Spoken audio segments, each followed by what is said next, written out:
What's going down, everybody? Brother Stevani's here. Welcome back to channel Command Center Wargaming.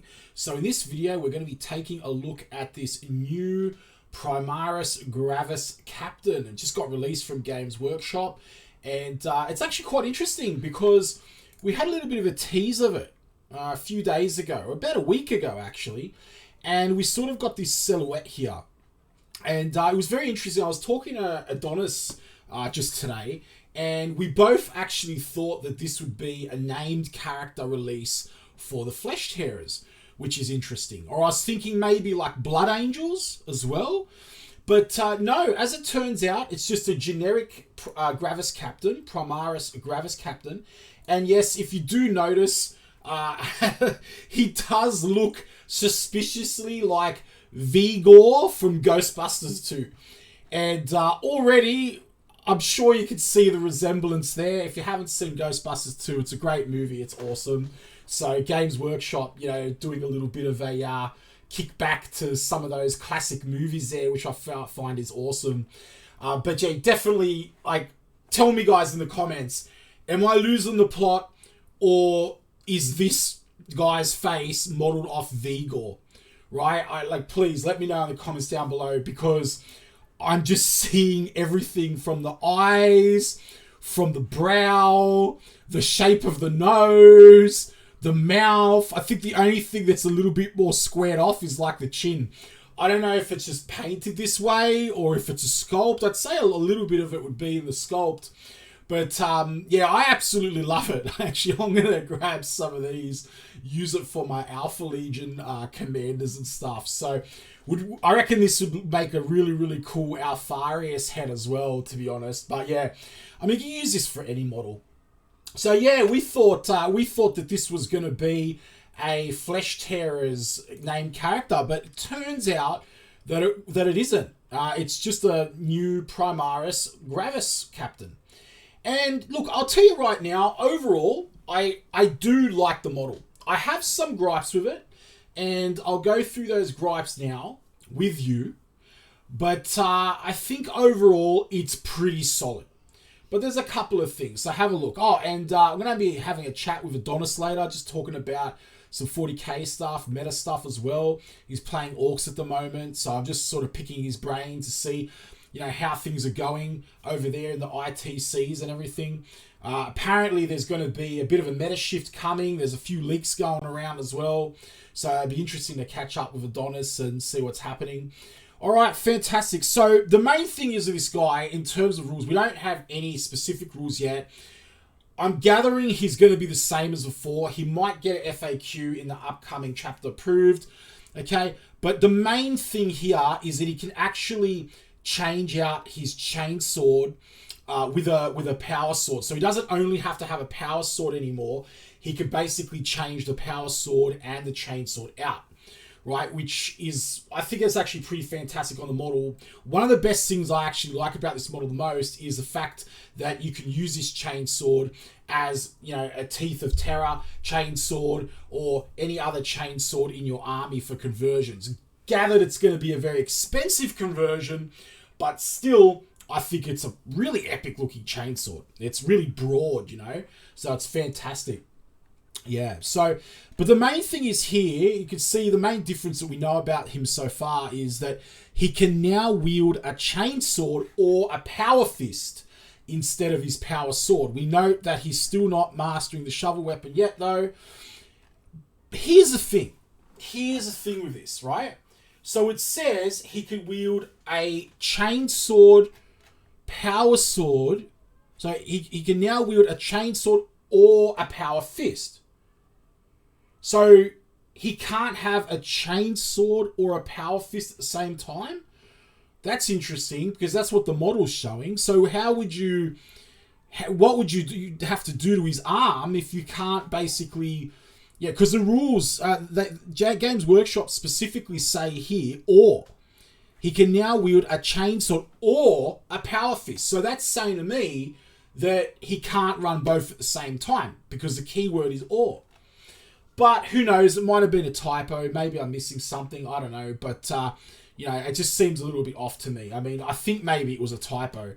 because you can see here that he's got a power fist and he's got the chain sword here, and then he's basically got, this looks like a sword obviously in this photo, so, and there's his power sword right there. And the model, it's all in his left arm, so, or right arm, depending on what way you're looking at the character. So I think he's probably going to be able to have a power fist all the time, and then his other melee weapon as well. All right. So okay. So talking about the model, I've always liked the original Gravis Captain model, to be honest. I believe some people don't like it so much. I really like it. I still like it to this day. I've got a few painted up in the background there. But I think this is a good update, and I also think it's a really good alternative. All right. So it could be used for any of the legions, which is a really, really positive thing for the model. And as I said before in the video, it's very, very, very good for conversions as well. I love the face. Okay. I think that, the fact that the armor is keeping consistent with the other Gravis pattern armor is awesome as well.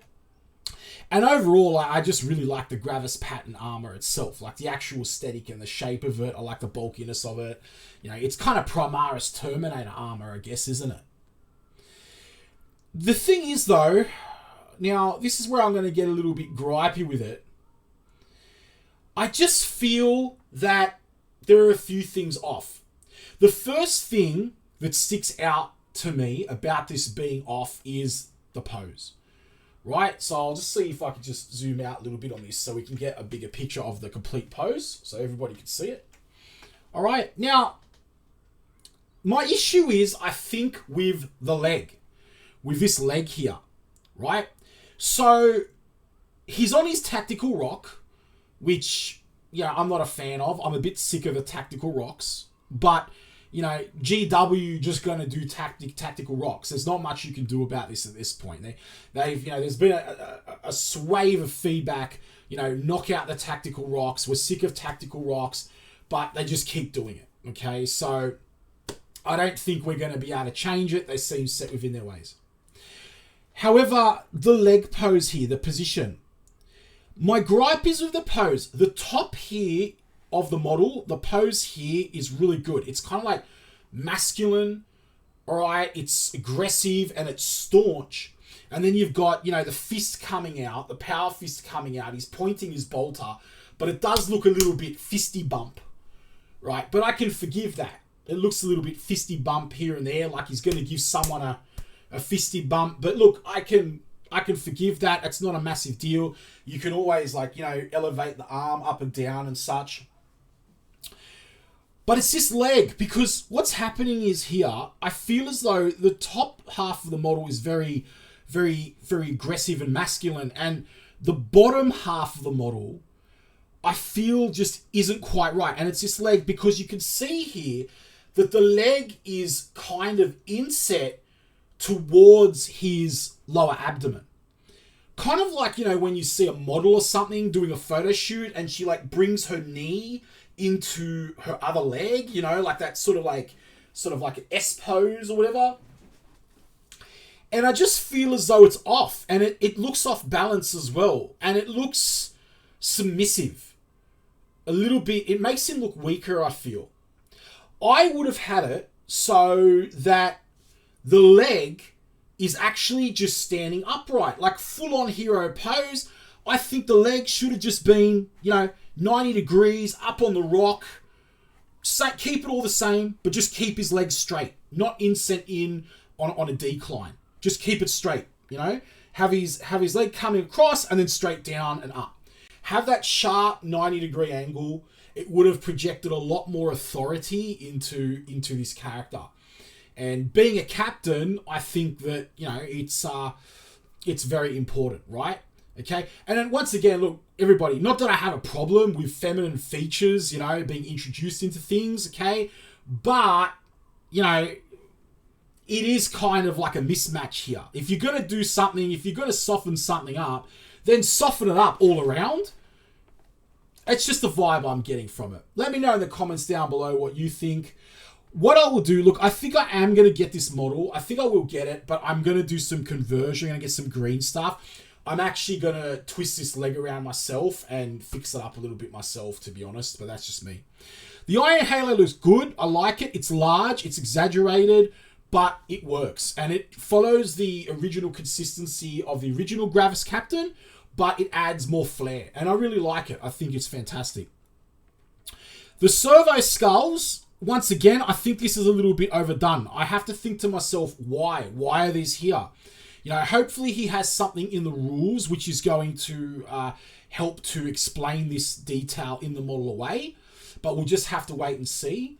And, you know, it brings me to my next point where I feel as though even though I like the armor, I like the model, I'm 50-50 on the pose, I love the face, I like the chainsword.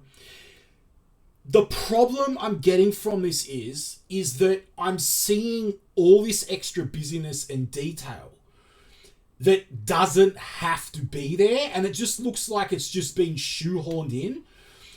I don't think we needed a lot of this detail. Like, you could have had some on there, but you know, things like this little pouch here, I don't think you need it. I don't think you really need this on the model. This extra wire on the skull, I don't think this skull was needed at all. Yes, you can cut it off, sure, but this extra wire on the skull, just not required. All right, and you know, these little sort of belt parts here, I've never really been massive on these little capsules on the Primaris models either. The rope I can forgive, all right? The rope's as far as I'd go with it. It's actually going to be pretty hard to sort of shave that off as well. It's a lot of effort if you don't like it. Fine with that, fine with that, fine with that. He's an ultramarine, so he's got to have some decal on him, some ornamentation. Fine with the shoulder pads, it kind of leaves it, you know, sort of open. But my main gripe actually with this model here is this silly belt buckle going across his chest. Why? I don't get it. For some reason, in the Primaris range lately, and we've seen it come through on the Blade Guard veterans, I had this really obnoxious, thick leather belt buckle wrapped around them, like they were Friar Tuck or something. And then it went into the Black Templars. Again, these massive belt buckles and things, leather. I don't know. I just don't think it makes a whole lot of sense that you'd have, you know, this armored warrior pimped out in, you know, power armor, and then you've got this leather belt. I think, like, if they're going to have a belt, like, they'd have some kind of tactical armored, you know, pouching system, like a RoboCop sort of belt or something, you know? It's just a little bit off for me, and I'm not a fan of it, and I think that it's ruining the model a bit, to be honest. I feel as though it's just, they're trying to add detail on somewhere. They're looking for ways to add detail. You don't need it. You could have just had this stuff here. You could have just had these little medals, like on his cape. The cape is fine, right? You could have just had that, and that's it. This little sort of leather strap coming around, to me, it's just not required. It's just not needed. So that's just one of my little gripes of the model. The rest of it is fine. I'm probably going to have to give it a 7 out of 10, mainly because of that strap. If that strap wasn't on it, I'd be giving this model like a solid 9, even like maybe a 9.5. 9.5 is a little bit too high, mainly because of this bolter as well. Like, I was never a fan with these little sort of cutesy rounded off bolters. It's like this tiny little bolt sort of satchel here, and the round ammo storage container magazine, you know, but that's okay. I can forgive that. I love the belt. I love the ammo belt coming off his backpack, and that's traditional for Gravis armor. But that's it. So anyway, everybody, look, let me know what you think about the model down below in the comments. If you like the content, please consider subscribing to the channel. Don't forget to share the video and to click a thumbs up to like. And I will see you in the next video, everybody. Take care.